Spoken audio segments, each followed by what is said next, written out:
Welcome to This Explainer. Today, we're diving into something really fascinating, the complex, living, breathing ecosystem of modern business management. You know, if you've ever found yourself wondering how on earth successful organizations manage to thrive when everything around them is constantly changing and totally unpredictable, well, you are in the exact right place. We're going to stop looking at businesses like they're these rigid, static structures and start seeing them as active, living entities constantly reacting to the world around them. And just to make sure we're building our understanding on a really rock-solid foundation, I want to mention that all the insights we're covering today are drawn straight from a rigorous PhD session on contemporary management led by Prof. Dr. Elvis Elazai. So we're taking high-level academic theory and bringing it right down to earth, making it super accessible and totally applicable to how we understand modern organizations today. All right, let's quickly look at our roadmap for today. We're going to cover 1. What exactly is the managerial environment? 2. The levels of the business environment. 3. Perspectives and dynamic capabilities. 4. Tools of strategic analysis. 5. Contemporary sustainability and diversity. And finally, 6. The role of the contemporary manager. Okay, let's jump right in. Section 1. What is the managerial environment? To really grasp this, we've got to stop thinking of businesses as these predictable, well-oiled machines operating in a vacuum. It's just not how it works. Let's unpack the core definition here.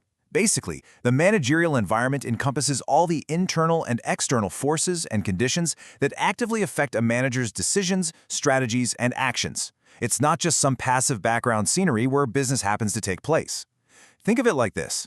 An external force could be, say, a sudden global supply chain disruption that literally halts your production overnight, while an internal force, that's your company's own workplace culture and its actual ability to pivot when that disruption hits. According to management scholars like Jones and George, this environment is a highly dynamic arena. It's the ultimate source of both incredible opportunities and, frankly, existential threats. It essentially dictates your entire strategy. What's really cool is seeing how different academic voices create a sort of think tank for us on this topic. You have Jones and George, and they focus heavily on strategic adaptation and handling sheer complexity. Then there's Griffin, who emphasizes the absolute need for change and flexibility when dealing with outside forces. Serto points out that you have to constantly scan dynamic conditions to spark innovation. And then, actually, this is my favorite part, Boge and his colleagues throw us a fascinating curveball. They present a postmodern view, arguing that the environment isn't even completely objective. They say it's a social construct, totally full of ambiguity and fragmentation. It just goes to show how incredibly multi-layered a manager's reality really is. Moving right along to Section 2, Levels of the Business Environment. To make sense of all this complexity, scholars love to use a really helpful framework, the onion metaphor. We're going to peel back the layers of the business landscape, starting from the outside in. So the outermost layer of our onion is the macro environment. This is usually analyzed through what's called pestle factors: economic conditions, political and legal forces, social cultural trends, technological advancements, and ecological and demographic shifts.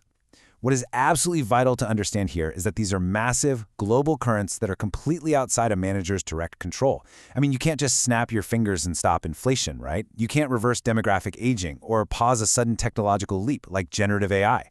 Because these forces are so huge, organizations have to constantly monitor them long-term, just so they aren't caught completely off guard.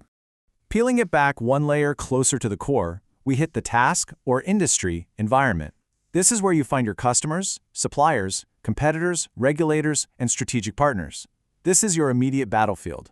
Unlike those huge macro-level trends, this layer impacts your day-to-day operations immediately. If a major competitor suddenly drops their prices or a key supplier faces a massive shortage, you feel that impact instantly. This is the domain where managers have to make really swift, tactical decisions every single day just to keep their footing. And that brings us to the very center of the onion, the internal environment. This is the organization's own culture, its structure, its technology, and its people. Unlike those massive global currents outside, this internal machinery is where the manager actually holds the wrench. Management scholar Griffin points out that this is the space where managers have the most direct influence. It's what they can actually tune, adjust, and optimize to effectively fight back against the pressures pushing in from those outer layers we just talked about. All right, Section 3, Perspectives and Dynamic Capabilities. Now that we know what the environment is, let's talk about the how. How do organizations actually survive in these shifting layers? Well, the concept of dynamic capabilities perfectly illustrates the survival mechanism here.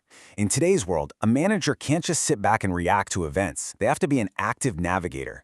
Think of it like sailing a ship on the open ocean. First, you have to sense environmental changes from afar, spotting the storm gathering on the horizon. Second, you have to seize the new opportunities those changes present, like catching the right gust of wind. And third, you have to actually reconfigure your internal resources, physically adjusting the sails to adapt to the new weather. This continuous, never-ending loop of sensing, seizing, and reconfiguring is the absolute key to creating a sustainable advantage in a crazy, unpredictable world. Which naturally brings us to the contingency perspective. This is fundamentally all about fit. See, there is no single, universal, best way to structure an organization. If your environment happens to be highly stable, you're generally competing on efficiency and cost. So a mechanical, rigid, highly standardized structure works perfectly. But if you're operating in a dynamic, highly complex environment, the rules change entirely. In that world, you compete on speed and innovation. And that demands an organic, highly flexible structure where teams can pivot on a dime. The internal structure absolutely must mirror the external environment. But remember that curveball from Bosché and his colleagues I mentioned earlier? Here's where the postmodern perspective kicks in. They argue that the managerial environment isn't just some clean spreadsheet of objective data. It's a social construct. Reality is fragmented. It's heavily influenced by power dynamics, human interpretations, and discourse. Meaning, managers aren't just processing numbers and running algorithms, they are constantly navigating extreme ambiguity, conflicting narratives, and deeply complex social relationships just to figure out what is actually going on. So, given all that ambiguity, Section 4, Tools of Strategic Analysis. How does a manager actually chart a reliable course through the fog? Let's look at the actual instruments they use.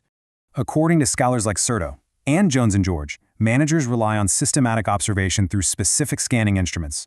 You've got PESTLE analysis to decode that massive macro environment. You have Porter's models for rigorous industry analysis. And you've got the classic SWOT analysis to synthesize both the internal and external factors together. These are essentially the navigational instruments, the compasses and barometers, used to read the weather of the broader business landscape. But here is the absolutely crucial point. Doing a SWOT analysis is not the finish line. Honestly, identifying an external threat or an internal weakness is the easy part. True success, as Jones and George emphasize, relies entirely on the manager's ability to interpret those analytical findings and translate them into concrete strategic action. The tools are merely instruments. To put it simply, having a map doesn't mean you've completed the road trip, right? You still have to drive the car. Let's look at what's currently shaping that map in Section 5, Contemporary Sustainability and Diversity. The ecosystem today is heavily influenced by intense new pressures, primarily because society itself acts as a massive pressure factor now. There's a really powerful consensus in contemporary management literature right now. Griffin, along with Jones and George, make it crystal clear. Sustainability is no longer just a nice-to-have, reputation-boosting ethical option. It is a foundational, strategic necessity for survival. Consumers, regulators, investors, they all simply demand it. The fundamental rules of the game have permanently shifted, and if an organization isn't prioritizing sustainable practices, they literally will not remain competitive for much longer. And then, of course, there's the reality of diversity. Diversity is a definitive organizational reality today, and it acts as a powerful double-edged sword. On one hand, bringing together different perspectives and backgrounds is the ultimate potent source of innovation and creativity. It's exactly how you solve complex problems. But on the other hand, it does present a very real modern challenge for maintaining organizational cohesion and clear communication. Managing that delicate balance, fostering all that amazing innovation while bridging the communication gaps is a core competency for any leader today. Which brings us to our final stop, Section 6, Role of the Contemporary Manager. Let's bring everything we've talked about back to the central protagonist of this explainer. The contemporary manager faces a truly monumental task. Their fundamental identity has evolved so vastly over the decades. Today, they have to be an expert analyst of the environment. They serve as an interpreter of deep, systemic uncertainty. They act as a critical mediator, constantly balancing hard economic interests with shifting social expectations. Ultimately, they are the architect of competitive advantage and the primary agent of strategic change within the firm. As Griffin notes, a manager's capacity for flexible decision-making is the single critical factor that transforms intense environmental pressure into a distinct competitive opportunity. So, I want to leave you with this final provocative thought, heavily inspired by Certo. True competitiveness isn't just about reacting to market results after the fact. It's about anticipation. In an increasingly volatile landscape, how will you interpret the signals of your environment before your rivals do? I really hope this explainer has inspired you to look at your own organizational environment not as some looming threat, but as a complex, totally fascinating puzzle just waiting to be solved. Thank you so much for joining me, and keep scanning that horizon.